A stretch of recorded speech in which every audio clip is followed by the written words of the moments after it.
Hey guys, it's Candace from Candace C Fitness, and today I'm going to go over a short little mobility exercise sequence that you can do that I truly believe can help open up your hips, open up your shoulders, and really make you feel better. So I know that a lot of us, if we sit a lot for our work, or if we just naturally have overused our quadriceps, the front of our legs, then our hips are going to be tighter, and it's going to impair the way that we run, the way that we walk, the ability to really get our glutes engaged, which of course we want most of the time, because that's going to help us move better and be more efficient in our everyday life. So today I'm going to go over 3 exercises to help target those hips and then also our upper body, because again, if we sit a lot, I know I personally will round forward. I catch myself doing it all the time. So the more we can do to open up our open up our chest and activate our back, the better. So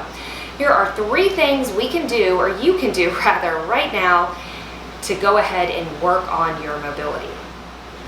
All right guys, so number 1, we're gonna work on plank hip flexion. Now this might be one of my favorite movements because it also engages our core as well as our hips and stretches them and our lower body. So we're going to start out in a plank position.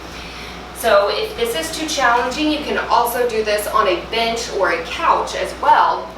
And you're going to simply start in a plank, and then you're going to step forward with one foot, and then you want to rotate, opening up on one side, really feeling that stretch through here, and then you're also feeling a stretch in that leg behind you and in that hip. Drop your knee down just a little bit for a second, straighten it back up, place your hand back down right directly underneath your shoulder, and then you're going to switch to the other side.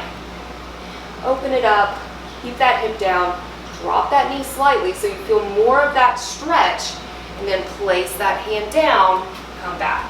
So you just keep alternating, doing these for about 10 reps total.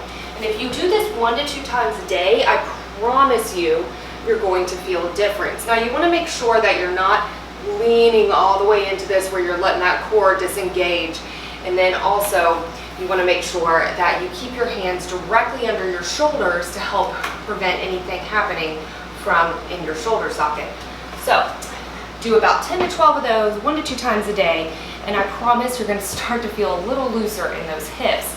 Second thing I love are lateral walks, or lateral lunge walks rather. So this again is going to work the back side. So you're doing a lateral lunge essentially, which can be challenging for some people if you don't have that mobility, but this is something you can work up to.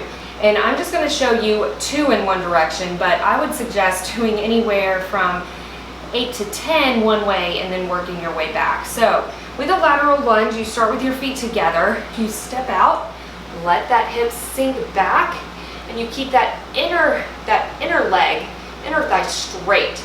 So my feet are both facing forward, but I'm really feeling a stretch to that inner thigh, and I'm using that glute on that other leg to really work. And you're hinging your hips forward. So you do a few one way, and then step the other direction, coming back. Again, really focusing on driving through that outside heel as you step and feeling that stretch in that opposing leg as you're keeping it straight. Now, if you can't straighten that other leg all the way, it's okay. Don't beat yourself up for it. Just know that you will get there. Adding in foam rolling, adding in other things can also really, really help with this. And I'll do other videos on that as well. So again, lateral lunges, doing about 10 each direction, so about 20 of those should definitely help you really work on that mobility, get those muscles moving, and really get that mind and muscle connection as well. So that's our second. Now we're moving into number 3, a wall angel. And essentially, if you have ever done a snow angel, it's very similar to that, just against the wall. And the reason why I love this is because it's really going to be able to let you know if you have issues or tightness in your thoracic spine, in your lumbar spine, and then also in your cervical spine. So all areas of your spine, you will know if you cannot keep your back on the wall the whole time. And And not to mention, you're really gonna see how tight your shoulders and your chest are.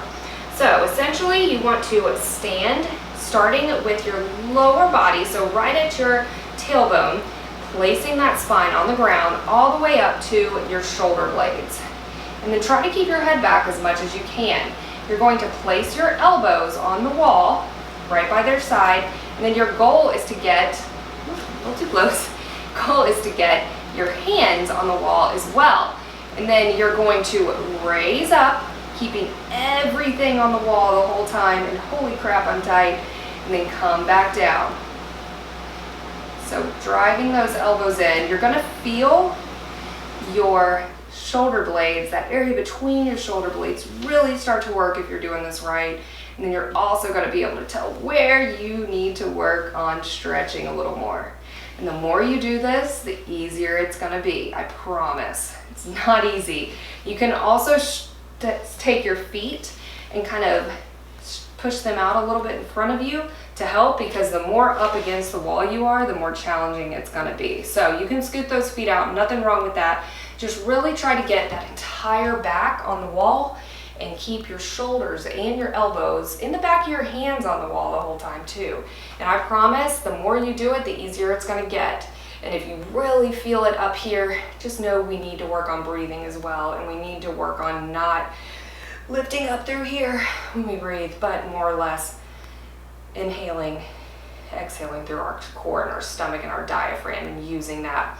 Now, if that is just altogether too challenging, you can also do it just laying on the ground with your knees bent and feet right underneath your knees, and focusing on just keeping that connection with the ground the whole time. That's okay as well if you want to do that to start out, but you should really push yourself to progress to a wall. And doing about 8 to 10 of those a day, along with the other 2 exercises, can really get that whole body kind of working and feeling good, so you can feel better. Try to do these things 1 to 2 times a day to start, then add on to that. And once you feel like you don't need to do them anymore, you don't have to. That's the beauty about mobility exercises. You can add them in, take them out of your routine whenever you feel that you need them. So go ahead, try those out. Let me know how you like them. Again, I'm Candace from Candace C Fitness rather. Be sure to hit that like button, subscribe if you enjoy my videos, and let me know, tag me, let me know if you've tried these out, or comment below. And you can also contact me if you have any questions or want to see any content around any sort of exercise or something. I'm happy to accommodate you and help you, and hopefully be able to record something to answer your question, or just email me. Those links are below as well. And I hope you have a great day. Feel better, keep moving, enjoy life, get out there, and I will catch you next time.